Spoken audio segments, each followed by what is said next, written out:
Warahmatullahi wabarakatuh.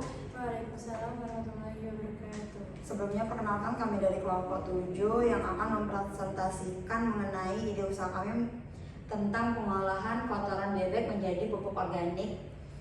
Terima kasih sebelumnya untuk Ibu Syarifah Faradina yang sudah memberikan kami kesempatan untuk presentasi pada hari ini.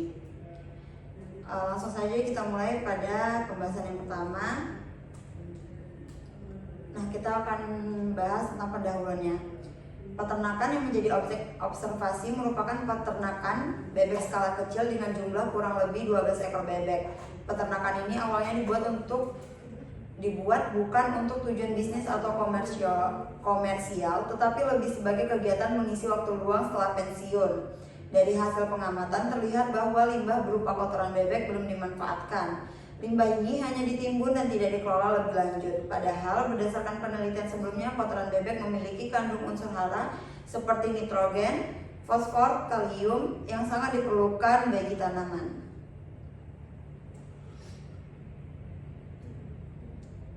Nah, kita bahas dulu mengenai pengertiannya. Apa sih itu pengolahan limbah peternakan? Yakni proses mengubah sisa atau kotoran hewan ternak menjadi sesuatu yang bermanfaat dan memiliki nilai tambah. Dalam konteks ini, limbah yang dimaksud adalah sebuah kotoran bebek.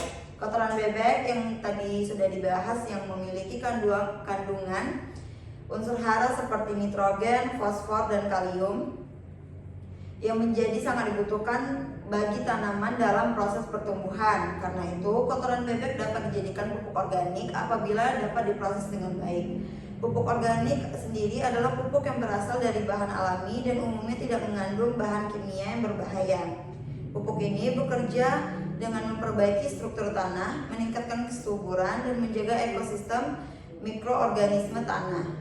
Dari sudut pandang kewirausahaan sendiri, pemanfaatan limbah peternakan ini dapat menjadi peluang usaha bagi peternak kecil. Sesuatu yang awalnya dianggap tidak berguna bahkan mengganggu dapat diolah menjadi produk bernilai ekonomi. Nah, selanjutnya itu ada manfaat dari pengelolaan dari limbah tersebut. Nah, yang pertama yaitu mengurangi limbah peternakan. Nah, jadi pemanfaatan kotoran bebek sebagai pupuk organik dapat membantu dalam mengurangi penumpukan limbah peternakan. Nah, limbah yang sebelumnya hanya dibiarkan menumpuk dan menimbulkan bau, kini dapat diolah menjadi sesuatu yang bermanfaat dan tidak mencemari lingkungan sekitar. Kemudian dapat meningkatkan kesuburan tanah. Nah, dalam proses ini juga bermanfaat dalam meningkatkan kualitas tanah karena pupuk organik yang dihasilkan itu mengandung unsur hara yang penting seperti nitrogen, fosfor, dan kalium sehingga dapat membantu dalam kesuburan tanah tanpa bahan kimia tambahan. Lalu ada manfaat yaitu mendukung pertanian dalam organik. Nah, pemanfaatan limbah ini itu mendukung konsep pertanian organik karena relevan dengan tren pertanian berkelanjutan dan juga kebutuhan pangan yang sehat dan semakin meningkat di masyarakat. Kemudian memberikan peluang usaha yang baru. Nah, dari perspektif ekonomi dan kewirausahaan, pengolahan pupuk organik itu dapat menciptakan peluang usaha yang baru, terutama bagi peternak kecil yang ingin memanfaatkan sumber daya yang sudah tersedia tanpa modal yang besar. Baik, selanjutnya tujuan pengolahan limbah. Yang pertama yaitu mengurangi pencemaran lingkungan.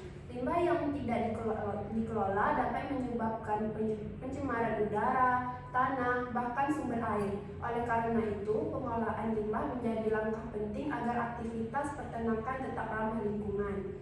Yang kedua, manfaatkan limbah agar memiliki nilai guna. Pengolahan limbah juga dilakukan agar limbah tersebut tidak hanya menjadi buangan, tetapi dapat dimanfaatkan kembali dan memiliki nilai guna. Dalam konteks ini, kotoran bebek dapat diolah menjadi pupuk organik yang bernilai ekonomi, sehingga tidak hanya mengurangi masalah limbah, tetapi juga memberikan manfaat tambahan. Yang ketiga, menciptakan produk yang bermanfaat. Menciptakan produk yang bermanfaat bagi sektor lain seperti pertanian, produk pupuk organik yang dihasilkan dapat meningkatkan kualitas tanah dan membantu tanaman tumbuh lebih baik tanpa bergantung pada pupuk kimia. Yang keempat, meningkatkan efisien peternakan. Limbah yang sebelum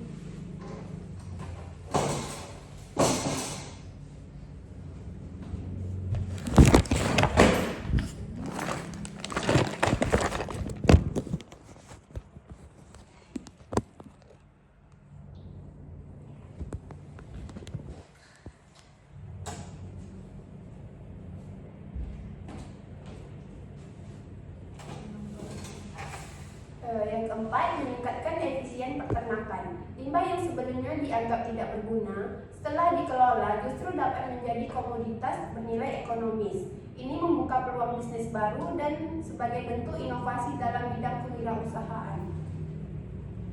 Selanjutnya ada alat dan bahan.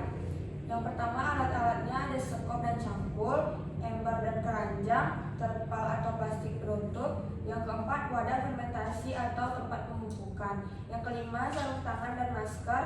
Yang keenam, alat semprot. Dan yang terakhir, timbangan.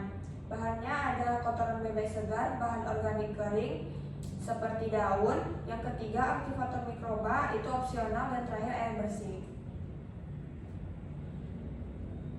Langkah pembuatan kompos. Langkah-langkah pembuatan kompos dari limbah bebek. Yang pertama, kumpulkan kotoran bebek dari dasar kandang setiap interval 2-3 hari. Yang kedua, campurkan dengan bahan organik kering dalam rasio 1:1. Yang ketiga, aduk bahan hingga tercampur secara merata. Jika menggunakan EM4, larutkan 5-10 tutup botol dalam 1 liter air dan semprotkan ke seluruh tumpukan. Bentuk gundukan setinggi 30-40 cm. Yang keenam, tutup tumpukan dengan terpal untuk menghindari paparan hujan. Yang ketujuh, balik tumpukan setiap 3-5 hari. Yang kedelapan, lakukan fermentasi selama 2-3 minggu hingga kompos berubah warna menjadi coklat gelap, tidak berbau menyengat dan matang. Lalu masuk ke estimasi biaya skala kecil. Yang pertama, komponen biayanya ada kotoran bebek. Estimasi biayanya itu gratis karena dari limbah kandang. Baru serat organik atau daun organik mulai dari 5.000 sampai 10.000. M4 itu opsional dengan estimasi biaya mulai dari 25.000 sampai 35.000. Lalu terpal kecil dengan harga 10.000. Lalu ada peralatan sederhana itu gratis karena tersedia dari rumah tangga. Lalu masuk ke komponen per bulan atau estimasi biayanya. Yang pertama ada tenaga kerja itu 2 orang, gajinya 2 juta sampai 4 juta. Bahan karbon seperti sekam, jerami, serbu kayu dengan berat 500 sampai 800 kilo itu 1.500.000 sampai 3 juta. E4 atau aktivator mikroba 8 sampai 12 liter itu harganya 200 sampai 400.000. Air listrik peralatan kecil itu harganya 200 sampai 500.000. Kemasan pupuk karung 25 kilo atau plastik pack dengan harga 1 juta sampai 3 juta per karung. Lalu